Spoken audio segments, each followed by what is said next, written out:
you want to be a part of the conversation before it happens here on YouTube, click that link in the description to join the free Courtside Financial Discord.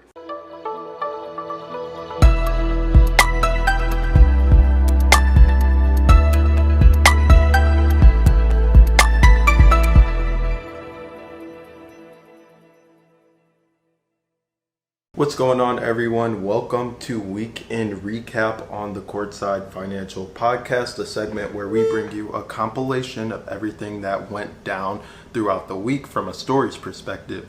Before we get into this video, make sure you hit the like button, make sure you hit the subscribe button, and click the notification bell icon so you don't miss out on any content that's coming in the future.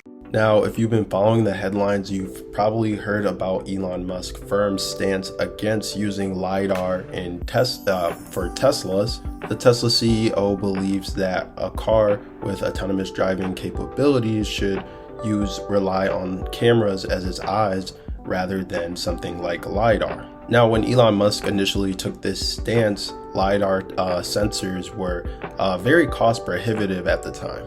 So the question that we're going to get into in this episode is LiDAR truly the future of autonomous driving? Is Elon Musk right? So we're going to explore this from the viewpoint of the critics. You know, obviously I'm a NIO investor. That doesn't mean that I agree with everything they do, and that doesn't mean that I'm an expert in this field, but I do like to follow the stories, follow the articles, follow the headlines, and keep myself up to date as well as you guys. So in contrast to Elon Musk's strategy, many automakers, especially in China, are doubling down on their LiDAR investments.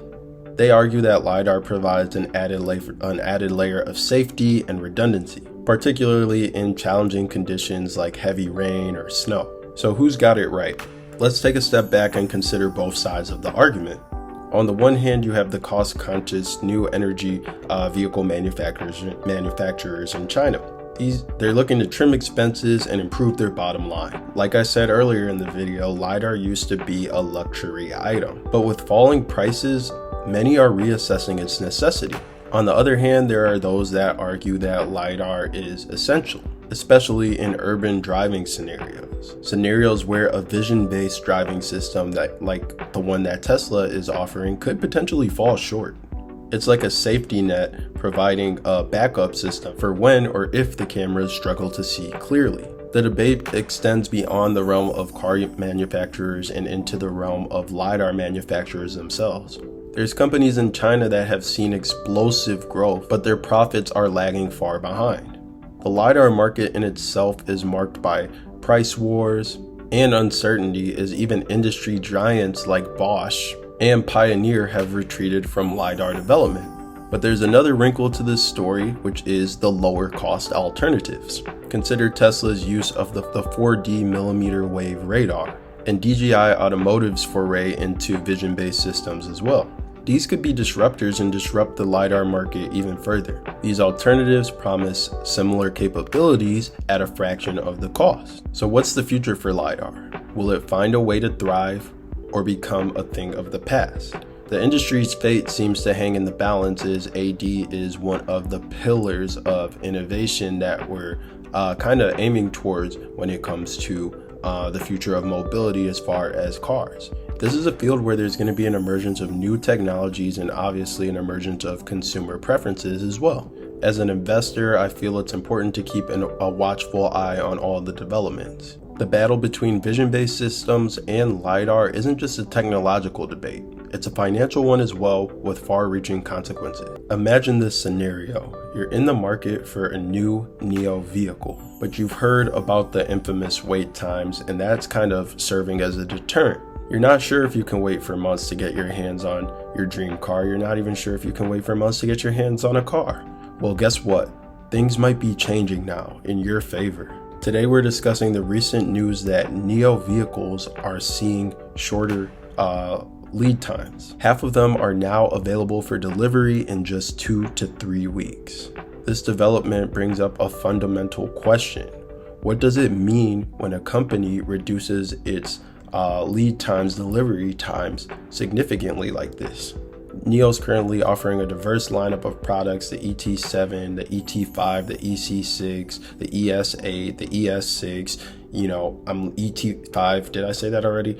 Anyways, you get what I mean. There's a bunch of different models that NIO is offering. But here's where it gets interesting. The wait time for their flagship SUV, the ES8, has dropped to 4 to 5 weeks when it was previously slated for 5 to 6 weeks. The ES6, their main seller, has now been reduced to 2 to 3 weeks, previously being at 3 to 4 weeks. And the EC6 coupe SUV, which just joined the club a few weeks ago, is also at 2 to 3 weeks. What's more intriguing is that there's the ET5 range that they have, the ET5 and the ET5 Touring, which are also going to be in the 2 to 3 weeks club.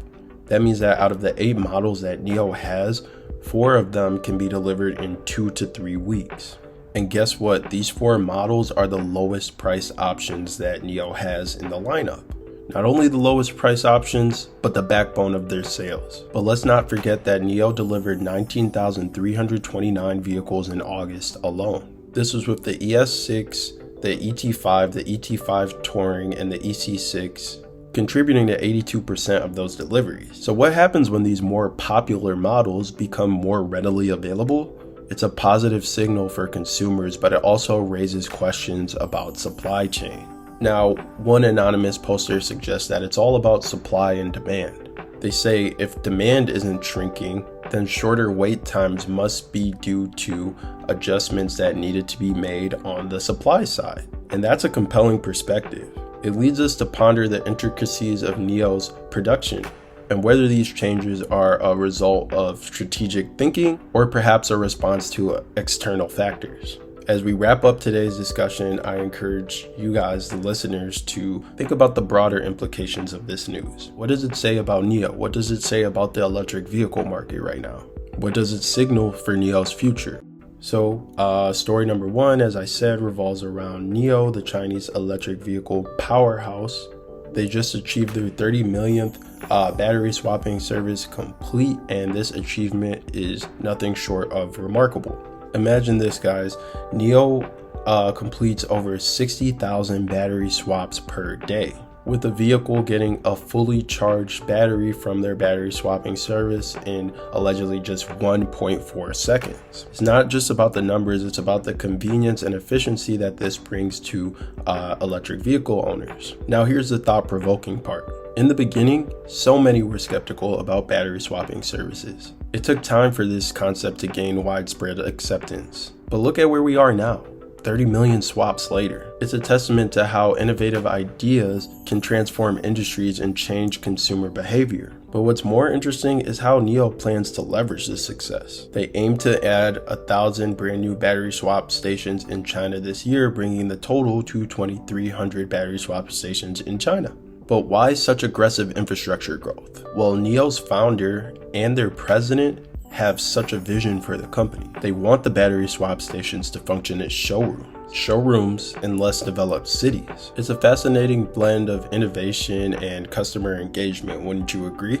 Now let's switch gears here and talk about why NIO's battery swapping stations are gaining so much traction. According to NIO's vice president of the power business, Shen Fi, it's all about the experience, especially on long trips. During China's Golden Week holidays, we often hear about how people are fighting over charging stations along the highways. But NIO owners have a different story to tell.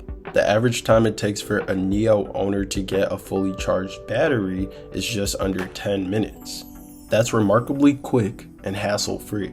But here's the question that should be on every EV owner's mind. Why is battery swapping outperforming traditional charging on long trips? Shen Fi's answer is pretty clear.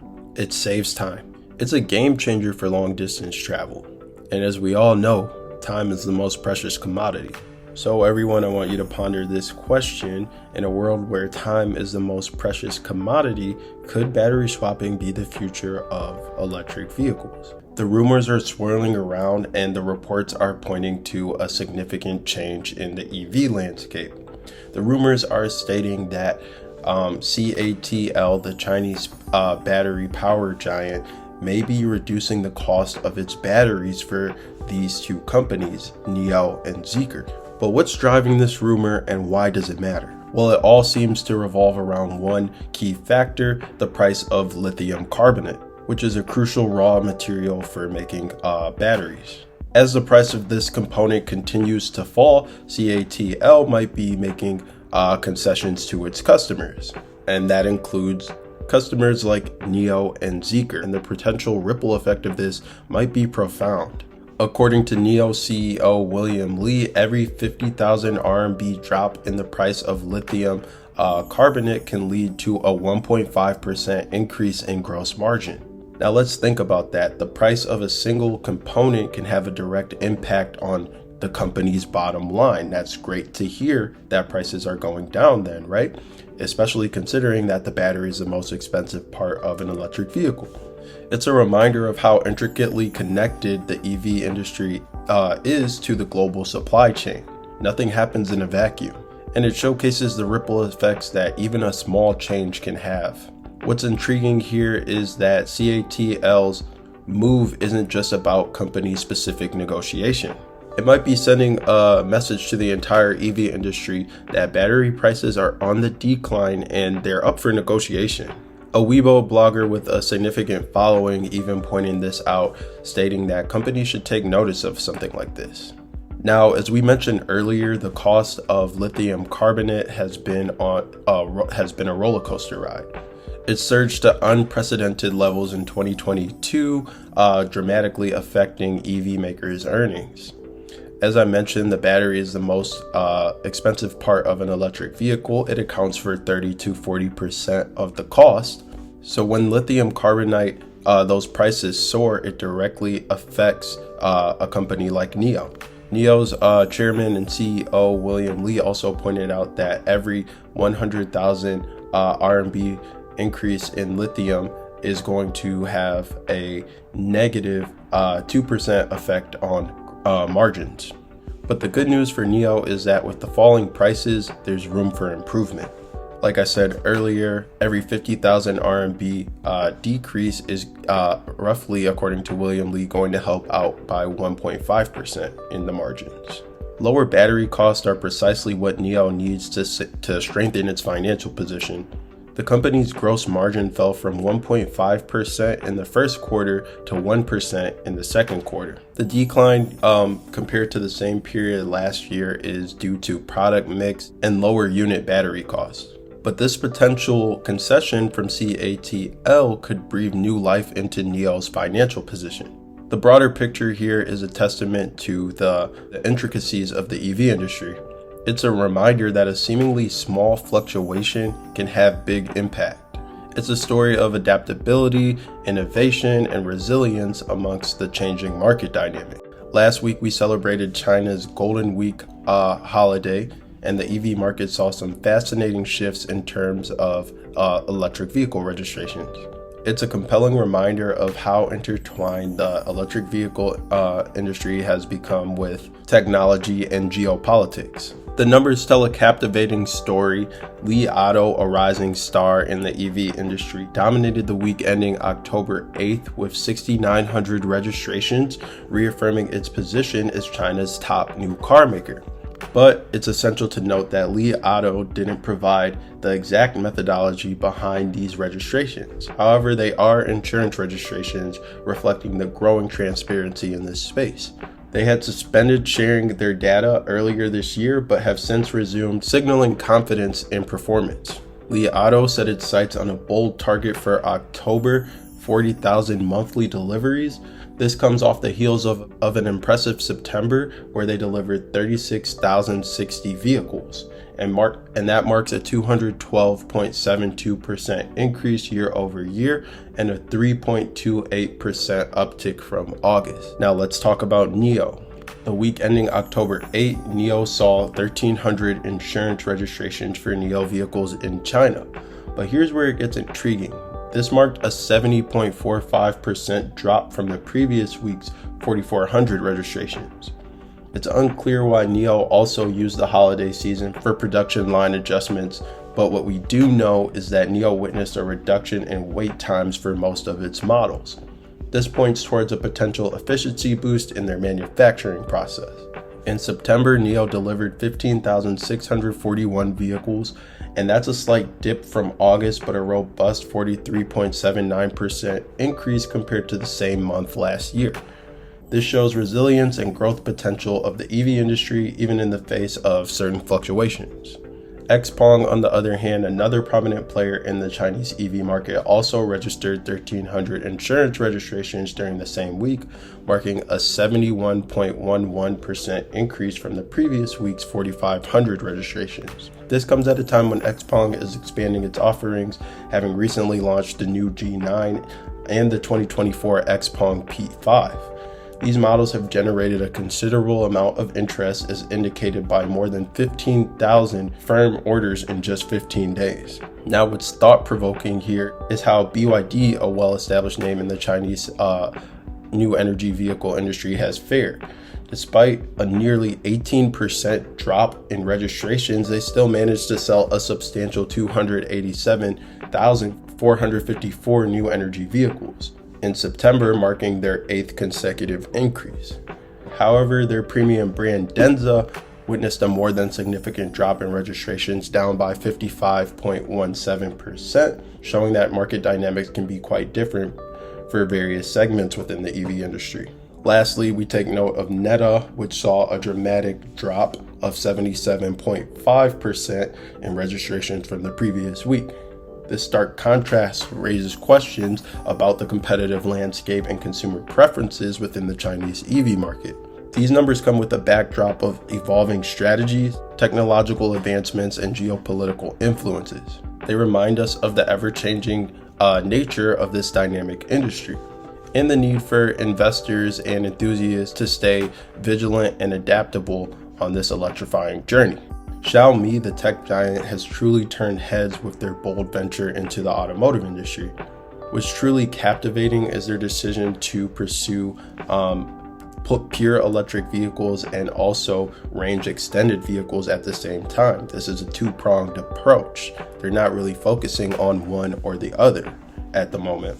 When we consider this strategic choice, it raises some questions like, why has Xiaomi chosen a two-pronged approach in a market that's already saturated with lots of competition? Is this dual strategy really the right path when it comes to getting the right amount of market share and market penetration? And can they win over these younger buyers and really shape the future of mobility? When we think about this decision, it opens up a realm of curiosity.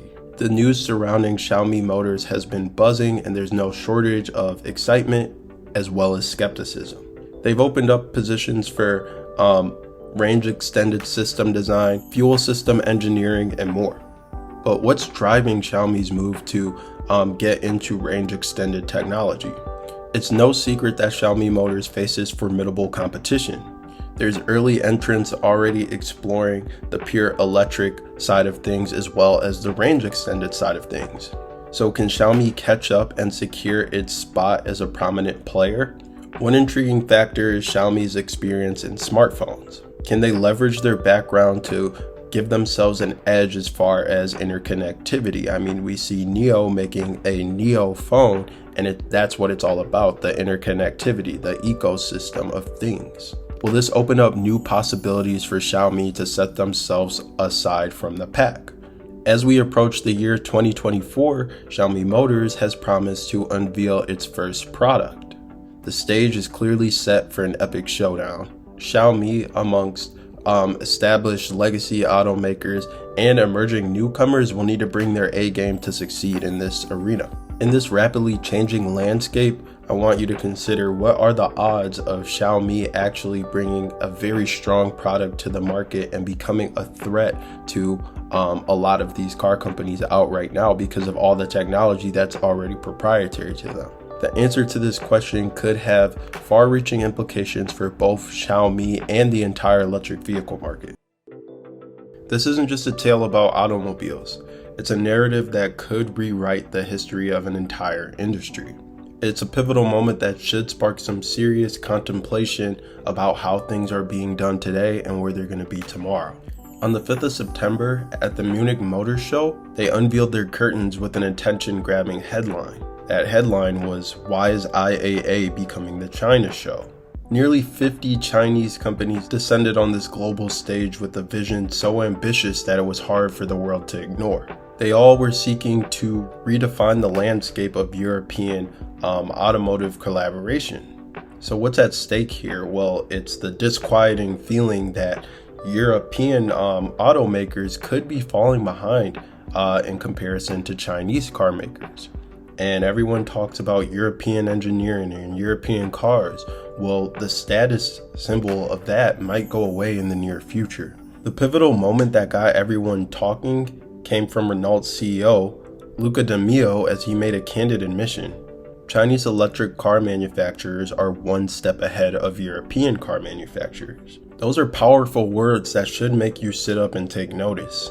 Stellantis CEO Carlos Tavares echoed these sentiments, sounding the alarm that competition from Chinese electric vehicle makers is nothing short of brutal. These are leaders in the automotive industry sounding a horn that something significant is brewing and is on the horizon. So why is this shift happening? What's causing this shift in the automotive industry? It all starts with the growth of new energy vehicles in Europe showing signs of slowing down. The annual growth rate, once a roaring beast, is only now 14%. When you compare this to the electrifying growth in 2021 of 142%, these numbers are hard to ignore.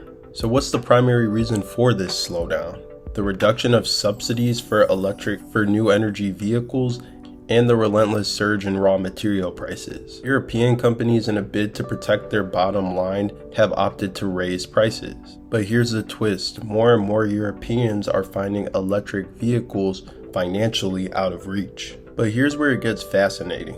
While European automakers might see this as a bargaining chip to have politicians raise the ban on internal combustion engines, they're missing a critical point. If Europeans can't afford their own electric vehicles and China makes a grand entrance into their market with their vehicles, there's going to be an irresistibly attractive appeal, and obviously the game is going to change in China's favor. In the words of BMW CEO Oliver Lipsy, this is an imminent risk. This statement should resonate with all of us. The European Automobile Manufacturers Association issued a stark warning earlier this year. A substantial number of Europeans can't afford electric vehicles. The statistics paint a grim picture. In countries like Germany and France, where net income per capita is really high, the penetration rate of these vehicles soars past 30%. But in countries with lower income, like Slovakia, it's a mere 3%. One major contributor here is the high cost of electric vehicles in Europe compared to China. For instance, one of the cheapest electric vehicles in Europe, the Renault Dacia Spring, is going for 21,000 euros, while its Chinese counterpart, the Dongfeng Nano Box, is 4 times cheaper. This price gap is a significant roadblock for many Europeans. But it's not merely a question of sticker price. The cost of recharging vehicles in Europe is also a formidable hurdle. Public charging costs in the UK are on par with that of gasoline, and that sounds crazy to say. This obviously makes electric vehicles less appealing to budget-conscious consumers. In terms of infrastructure, Europe lags far behind in terms of public charging solutions. The pace of public construction is sluggish, and it's far from meeting very ambitious goals that have been set. The delays in building Europe's charging infrastructure certainly aren't helping the electric vehicle adoption rate over there. On top of all this, there's the cost of the electric vehicle supply chain, which is a lot higher in Europe. The supply chain issues are a real obstacle, particularly when it comes to battery production. European automakers are grappling with the shortage of battery production capacity. In 2021, Europe's battery production was only 69 gigawatt hours, while the demand was 120 gigawatt hours. The reliance on battery imports and the lack of local supplies are driving up costs. Labor cost is another factor here. Europe has higher labor costs, and the high incomes in Europe are what contribute to this, making it more expensive to produce vehicles in the region. The subsidy policies are also different in Europe than they are in China. Europe gets subsidies at a much smaller scale, and they're always decreasing rapidly. In 2022, there was a withdrawal of subsidies along with rising electricity and rising raw material prices, which has contributed to the decline in electric vehicle adoption in Europe. So what's the European response to the changing landscape? It's intriguing. Some European automakers are increasing price and reducing output to ensure profits, while Chinese car companies are doing it the way that I think it should be done, is increasing volume and trying to lower price at scale. This reflects a fundamental difference in strategy and mindset. European car companies are clearly taking a different approach, and this is probably due to the short-term needs that they have. They're driven by the pressures of short-term financial performance, which isn't a good strategy if you're trying to play the long game, in my opinion. New energy vehicles have clearly divided the world into two camps. In China, automakers are clearly pushing for electric vehicle dominance. It's the biggest EV market in the world. In Europe, we're seeing a more conservative approach that's influenced by financial constraints. As we ponder the future of mobility, we have to ask ourselves, what does it mean if a lot of Europeans can't afford electric vehicles? And what does that mean for the global automotive industry? On October 9th, XPeng made a significant announcement that sent ripples throughout the business world. The head of their procurement department was suspended, and multiple employees are now cooperating for an internal ongoing investigation. Now, at first glance, it might seem like another case of just corporate intrigue, but let's dive deeper and really uncover what this could mean for XPeng Motors, its investors, and its employees, and the wider industry. In a statement, XPeng Motors said that their actions are a normal part of their commitment to anti-corruption and clear governance. This incident, they claim, will not affect their business or production processes. However, the impact may run deeper than they suggest to the public. In recent months, XPeng Motors has been undergoing some significant changes. We've discussed a few of them on the channel.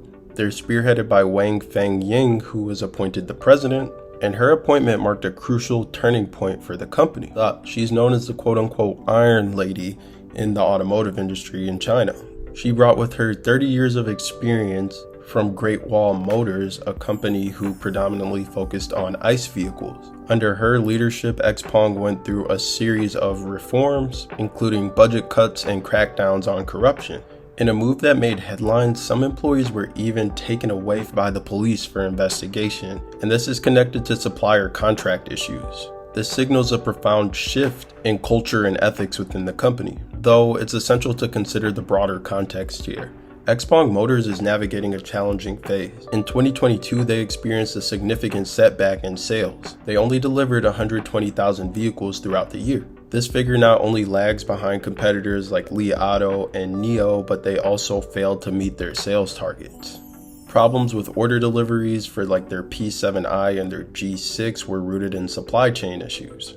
These issues reflect a company that's a newer player in the industry and might have focused too much on product development and overlooked critical aspects such as supply chain coordination and standardization of processes. Oliver Wyman's partner Zhang Junyi aptly pointed out that for XPeng Motors, there are many fundamental organizational matters that needed to be established. Wang's appointment could be seen as a strategic move that was necessary in order to bring this reform throughout the company. Her extensive background in the automotive industry positioned her well to come in there and make some change. On another front, XPeng Motors launched some cost reduction and efficiency improvement measures, with a clear set goal to achieve a 25% reduction in cost by 2024, or the end of 2024, I should say. The drive to balance the budget by 2025 represents a newfound commitment to responsibility and long-term sustainability. One exciting thing to watch is XPeng's partnership with Volkswagen. The German giant invested about $700 million, securing a 4.99% stake in XPeng, and obviously this opens the door for collaboration in the technology department. Together they plan to create new electric vehicle models that leverage XPeng's connected car system and intelligent driving technology. So what's the takeaway from all this? The suspension of the procurement head and the investigation of employees might seem like a small hiccup, but it's a reflection of the broader changes at XPeng. The company is in the midst of transformation, both in terms of corporate culture and its approach to cost management. XPeng's experience serves as an important lesson in the world of business and in the world of technology.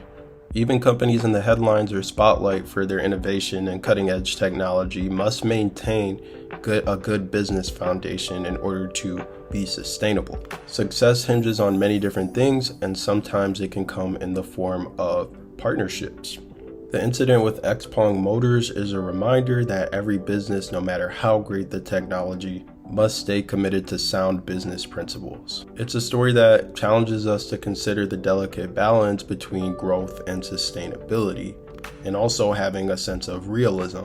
As most of you know, China has the world's biggest electric vehicle market. It's a hotbed of competition, innovation, and ambition. They have 138 automakers in China alone. It's a seemingly crowded space, but today we're going to put the spotlight on one of these automakers, which is WM Motor Technology Group. Established in 2012, WM Motor had an ambitious dream, and for a while they soared. They soared high alongside giants like NIO, XPeng, and Li Auto. In 2019, their sales hit an impressive 16,876 vehicles, and this allowed them to secure a decent position in the electric vehicle market at the time, but as they say, the pride comes before the fall. 2021 brought them a series of devastating setbacks. Spontaneous combustion incidents, primarily the EX5 and the EX6. These vehicles tarnished the company's reputation. In response to this, WM Motors initiated a vehicle recall. Now you might be thinking companies like GM or Ford have done recalls before. What's the big deal here? Well, this is a small company that's just starting to get off the ground. They can't afford for things like this to happen at this point in the game. And to add fuel to the fire, their solution wasn't the best solution either. They decided to lock the battery, significantly reducing the vehicle's range, which is one of the biggest pain points for electric vehicle consumers, range anxiety. Not the smartest move, to say the least. Angry customers took joint legal action against the company, and of course, sales started to plummet. By 2022, they had disappeared from the sales rankings where they once soared high. This marked a shocking year-over-year decrease of 33.3%. By 2023, the once promising company's sales data couldn't even be found anymore. The writing on the wall at this point was clear. WM Motors is in deep trouble. But let's not focus solely on this one company. WM Motors' story serves as a foreshadowing of a larger narrative, one that's about to unfold in China's bustling automotive industry. With 138 automakers currently competing for a piece of the pie, the market is undoubtedly crowded. Is this sustainable? My dear listeners, the answer is no. The Chinese automotive industry is standing at a crossroad, and WM Motors' downfall points the way forward. It hints at an impending consolidation that's about to sweep through this entire industry. Not even just China. The weak will be filtered out, while the strong and well-managed companies will thrive and survive. Remember, this is not just a cautionary tale. It's an opportunity for growth and improvement. As competition intensifies, companies that adapt and innovate and continue to meet the ever-changing needs of the market will emerge as the winners. So as we continue to navigate the tumultuous world of business and technology, let us not forget the story of WM Motors and let that serve as a cautionary tale. Let's remember the consolidation that it's foreshadowing. It's a reminder that in a crowded marketplace, only the best will survive. Ye Shu, a recruiter in the automotive industry in China, is suggesting that companies are being a lot more scrutinous with their recruiting practice and cutting down on how many employees that they're choosing to take on at this point in time. This is supposedly in an effort to reduce cost and protect capital, but is all this scrutinization stifling innovation? Is it necessary? Those are some themes that we'll continue to explore throughout today's episode. So let's explore this provocative notion of the nature of trimming the workforce. So obviously by picking and shrinking employee count, employers are going to save a little bit of money here. But in the grand scheme of things, is it really going to mean anything compared to their operational cost? Are relentless workforce reductions sacrificing product quality and the future customer experience? We've got a Tesla twist to this story as well. Tesla decided to close down their Parkview location in Beijing. This was last year, of course, but many speculated that it was a cost-saving mechanism due to the lease expiring, so convenient timing as well. This might be a different element of companies being more scrutinous with their budgets, but the question remains, is this a cost-cutting maneuver or strategic shift in the business model? And what does that mean for NIO as it continues to expand its footprint? And by that, I'm talking about the NIO stores that they're opening, or the NIO houses, Are we witnessing a transformative shift in the way that EV companies approach their showrooms? Here's a spicy tidbit. NIO's first NIO house in Beijing paid an annual rent of 80 million yuan for its primary location.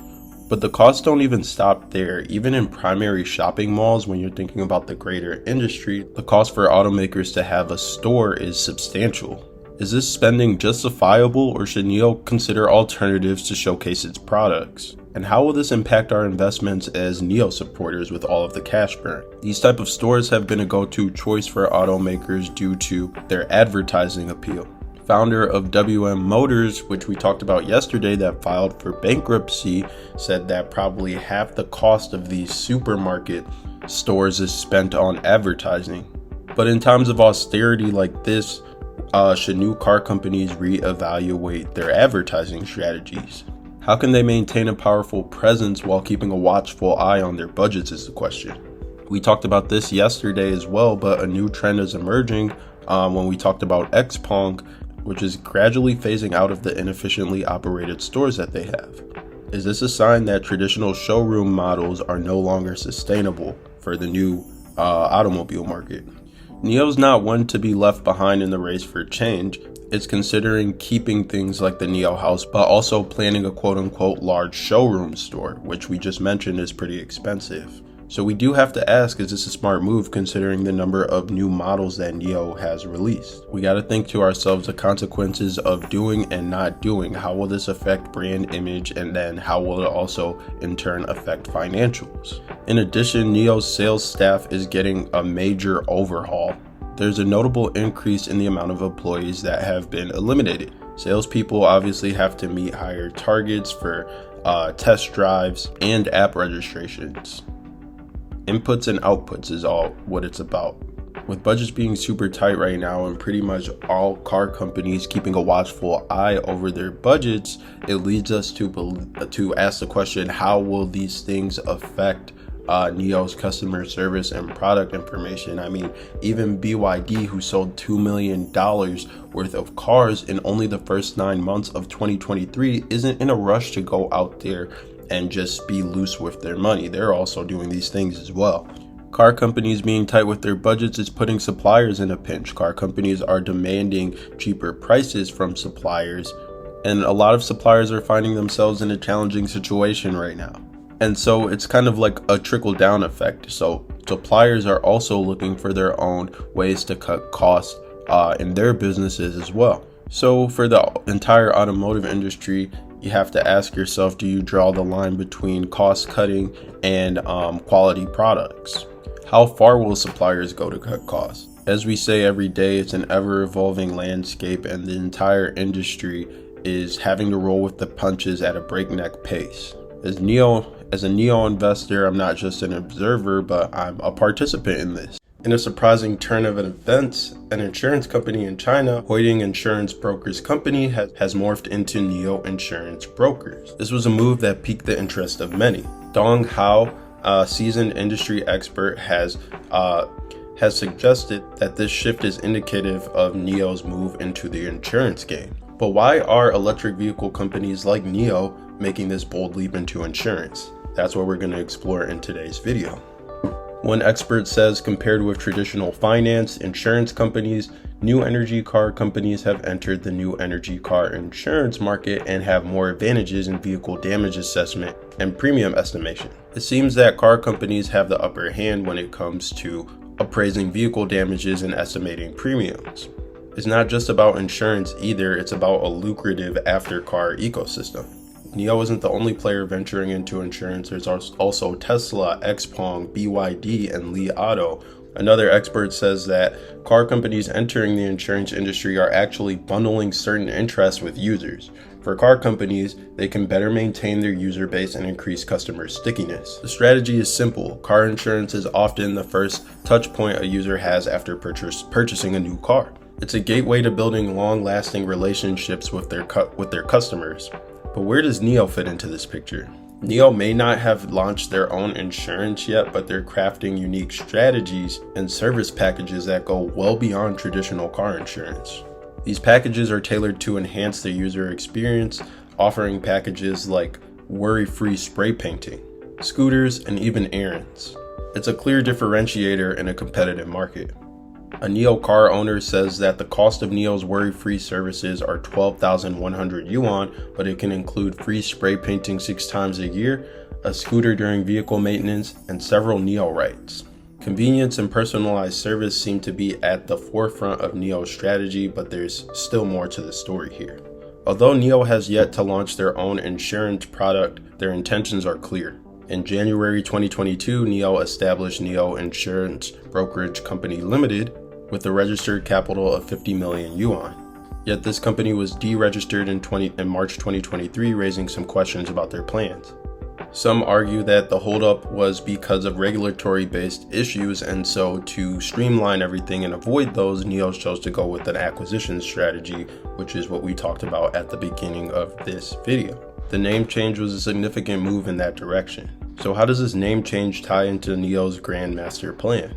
It all starts with the renamed HID brokerage, which is, like we said, now renamed to fit NIO. Some experts think that after completing the name change, NIO will quickly develop its insurance-related business through already licensed companies, allowing them to skip the regulatory red tape. NIO's journey into insurance isn't unique. As we mentioned, other competitors are also navigating through similar challenges. It's a trend that's reshaping the insurance landscape, but also obviously reshaping the automotive landscape.